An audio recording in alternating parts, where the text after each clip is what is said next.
আমাদেরকে খালি হাতে ফিরিয়ে দিও না আল্লাহ। অতি দ্রুত যাতে আমরা ওনার সুস্থতার সুসংবাদ শুনতে পাই সেইভাবে তুমি কবুল করে নাও।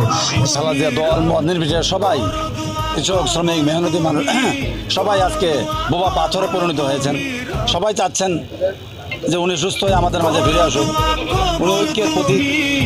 উনি কখনোই চান নাই কোনো দল এই দেশ থেকে বিলীন হয়ে যাক। সবসময় চাচ্ছেন সবাইকে নিয়ে রাজনীতি করার জন্য, সাধারণ মানুষ সবাইকে নিয়ে রাজনীতি করার জন্য। এই জন্য আজকে ওনাকে আজকে সারা দেশের মানুষ শ্রদ্ধা করে স্মরণ করে যে উনি সুস্থ হয়ে সবাই দোয়া করছেন।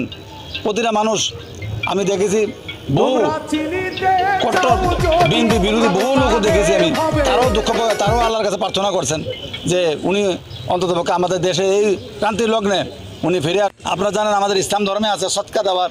আমাদের প্রিয় নেতা ইয়াসিন ভাই উনি প্রতিটা মসজিদ মাদ্রাসার মধ্যে চেষ্টা করছেন মিলাদ ফরানোর জন্য। বিএনপি চেয়ারপারসন উপদেষ্টা ইয়াসিন ভাই উনি